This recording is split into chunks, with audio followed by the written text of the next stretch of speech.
A USPS driver was just doing her job when an overzealous HOA enforcer rammed her mail truck and blamed her for trespassing. Todd Crane called himself the neighborhood code marshal, but had no real authority. What he didn't expect was the full force of federal law coming down on him. But just wait until you see how this showdown ended and why justice came signed, sealed, and delivered.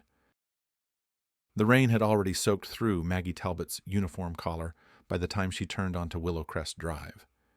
It was the kind of slow, relentless drizzle that blurred windshields and dulled the world into gray. But Maggie didn't mind. She'd been running the Oakwell Ridge route for 6 years now, and she knew every porch, every mailbox, and every barking dog on this street. Even the rust-colored curb just past the corner of Sycamore Lane had become familiar. The HOA had it marked Temporary Delivery Zone years ago, and no one had ever given her trouble, until that morning. She guided her aging Grumman LLV into place, hazards on, tires nudging gently against the curb. The neighborhood was quiet, only the hum of distant lawnmowers and the patter of rain. Maggie grabbed her scanner and flipped through the bin, 2 certified letters, both signature required. She was halfway up the first driveway when she heard a horn honk, sharp, insistent. A white Ford Explorer screeched to a stop just behind her truck, hazard lights flashing in a fury of orange. Slapped across the door was a magnetic HOA placard, curling at the edges. Out stepped a tall, wiry man in a windbreaker, gripping a clipboard like it was a badge of authority. "You can't park here," he barked, marching toward her with short, stiff steps. "This is private property. HOA policy prohibits commercial vehicles for more than 10 minutes. Period." Maggie, soaked and stunned, blinked at him. "Sir, I'm a federal mail carrier. These are certified parcels. I'll be out of here in just a minute." But the man wasn't listening. He waved his clipboard in circles, like a warning flag, muttering something about bylaws and visual obstructions. That's when Maggie noticed the name tag, half tucked under his jacket. Todd Crane, Compliance Director. She'd heard about him from the residents, newly appointed, self-important, and apparently on a mission to make his presence known. "I'm in a designated drop zone," she said calmly, pointing toward the painted curb. Todd snorted. "That's for approved deliveries. You're not approved, and you're blocking visibility. I'm going to have to document this." Before Maggie could respond, Todd stomped back to his Explorer, climbed inside, and to her disbelief, threw the SUV into reverse. He didn't look, didn't hesitate, just backed up, fast and hard. There was a metallic crunch, deep, blunt, final, as the back of his SUV slammed into the nose of Maggie's mail truck. She flinched. Rain splattered across the dented hood like punctuation. Maggie rushed over. "Sir, you just hit a federal vehicle." Todd stepped out like nothing had happened, already rummaging through his trunk. "No, you rolled forward. You were too far in," he snapped, now pulling out a measuring wheel like he was about to survey a construction site. Within minutes, he was clicking down the sidewalk in soaked sneakers, dragging the wheel along the curb and muttering figures into a voice memo app. 3 feet past the HOA line," he announced loudly, like a courtroom verdict. "She's trespassing." When the responding officer arrived, Maggie stood quietly beside her dented truck, rain still dripping from her hat brim. Todd greeted the officer before she could say a word, launching into a theatrical explanation about boundaries, bylaws, and unauthorized vehicle access. The officer turned to Maggie. "He hit your truck?" he asked. "Yes, sir," she said, "and this is federal property." For the first time, Todd's expression flickered, but he held his ground. Maggie didn't know it yet, but the quiet click of that measuring wheel would become the first domino in a chain reaction Todd Crane would deeply regret. Todd Crane wasn't just a rule follower. He was the kind of man who treated neighborhood bylaws like sacred scripture. A man who laminated pages of the HOA handbook and carried them in his glove box. He didn't work in law, but he wore a belt holster for his tape measure. And yes, he really did have business cards that read, "Neighborhood Code Marshal, Oakwell Ridge HOA." Residents used to laugh about it. "That's just Todd," they'd say, shaking their heads when he reprimanded teens for chalk drawings or left passive-aggressive notes about non-conforming lawn decor. But when he backed into Maggie Talbot's mail truck, something shifted. He wasn't annoying anymore. He was dangerous. Maggie, for her part, didn't yell, didn't escalate. She took photos of the damage, noted the time, and returned to the post office depot with a quiet fury humming beneath her composure. Her supervisor barely let her finish the sentence before pulling out the internal reporting system. Within hours, a regional USPS investigator named Calvin Denton was on the case. Gray raincoat, digital camera, and a clipped, no-nonsense attitude. By the next morning, he was at Willowcrest Drive with an industrial measuring tape and a copy of the federal postal code. He didn't knock on doors. He didn't warn the HOA. He just measured, documented, and left a formal notice of investigation on the HOA clubhouse door. But Todd didn't back down. He dug in. The very next day, the Oakwell Ridge HOA mailed Maggie a thick, officious-looking letter labeled Urgent Enforcement Action. Inside was a printed cease and desist order accusing her of trespass, visual obstruction, and unauthorized commercial presence. It demanded that she refrain from entering HOA-controlled property without prior consent or a special use permit. Maggie stared at it in disbelief. She was a federal mail carrier delivering certified documents. The arrogance in the letter wasn't just offensive, it was absurd. It got worse. Todd called USPS headquarters, leaving voicemails with phrases like reckless federal driver, intentional damage, and refusal to comply with local rules. He sent blurry photos of the mail truck parked at the curb with hand-drawn arrows and timestamps, clearly meant to frame Maggie as the aggressor. Word spread quickly through the neighborhood. Some residents were horrified. They rallied behind Maggie, leaving bottled water and thank you notes in their mailboxes. Others, more cautious, or more influenced by Todd's clipboard theatrics, kept their heads down. Todd began holding impromptu community compliance briefings on the clubhouse steps, complete with a folding table, copies of HOA policies, and a homemade banner that read, "Protect our neighborhood boundaries."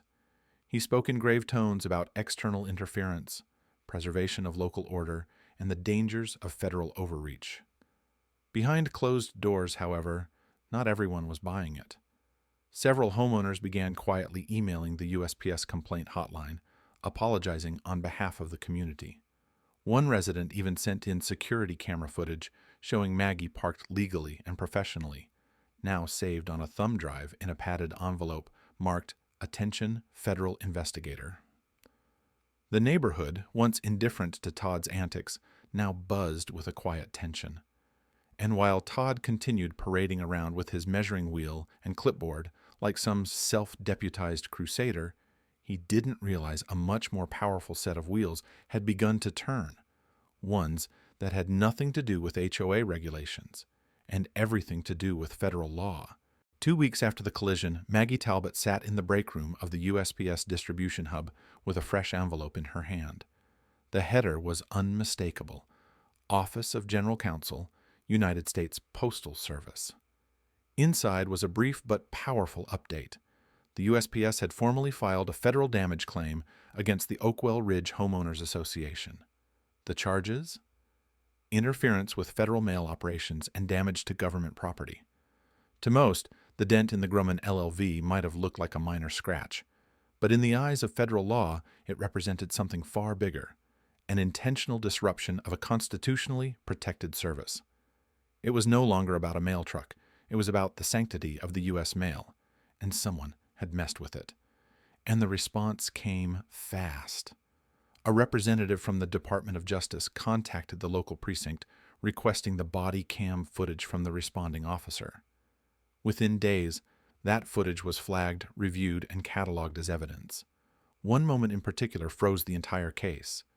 Todd Crane, pacing beside the damaged truck, muttering, "She's not going to just waltz in and park where she pleases. Someone needs to make an example out of these delivery people." He didn't just admit motive, he admitted intent.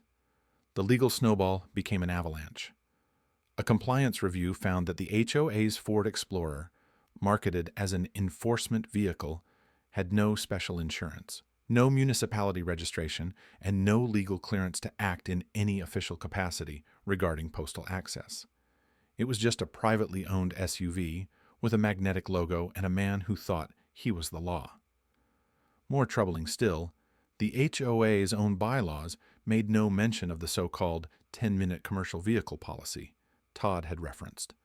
It wasn't a rule, it was something he had added to an internal memo and distributed without a board vote. That's when panic set in. Inside the Oakwell Ridge HOA clubhouse, emergency meetings were held behind closed doors. Emails flew, board members whispered.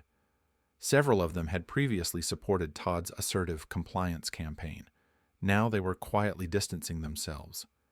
Todd tried to act like nothing had changed, but witnesses saw him late at night removing HOA-branded flyers from the clubhouse bulletin board. He started redacting digital documents he had authored. Meeting minutes suddenly disappeared from the HOA's public site, but it was all too late. The damage was recorded. The footage was logged, the claim had been filed, and the people watching now wore federal badges. Maggie, meanwhile, returned to her route with calm determination. She didn't gloat. She didn't need to. The wheels of justice were finally turning, and this time no measuring tape in the world could stop what was coming. 4 weeks later, a thick certified envelope arrived at the Oakwell Ridge HOA clubhouse. It bore the official seal of the United States Postal Service and came with a tracking number. Inside was a cease and desist order, direct, final, and legally binding. Accompanying it, an invoice totaling $27,000 for vehicle damage, legal processing, and disruption of federal operations. But that wasn't all. A separate letter, this one from the Department of Justice, arrived by courier the same morning. It referenced 18 U.S. Code Section 1701, the federal statute governing obstruction of mail delivery. The language was clear. Further violations could result in criminal prosecution. The message? The mail isn't just a service. It's protected by law, and Todd Crane had violated that law in full view of a body cam and half the neighborhood. By the time the next HOA board meeting rolled around, the room was packed. Residents who'd once avoided conflict showed up in droves, and when the agenda reached board reorganization, a motion was made, unanimously seconded and passed, to immediately remove Todd Crane from his position. He was given 60 seconds to step down. No one applauded. No one needed to. What followed was the kind of silence that says everything. Not humiliation, but accountability. The kind Todd had spent months preaching, only now from the wrong side of the table. To further protect the integrity of federal routes, USPS followed through with visible action. Willowcrest Drive's curb was repainted in bright federal blue, accompanied by official USPS signage, Protected Mail Access Zone, Federal Law Applies. The message wasn't subtle, and it didn't need to be. As for Maggie Talbot, she never asked for a promotion, but she got something better. Her regional supervisor personally reassigned her to a quieter, all-residential route closer to home. "You've done your part," he told her. "Now let the system handle the rest." She still passes by Willowcrest sometimes on her days off. The new carrier always has a clear path. No vehicles in the drop zone, no clipboards, no confrontations. The community got the message, and no HOA member has dared challenge a postal employee there since.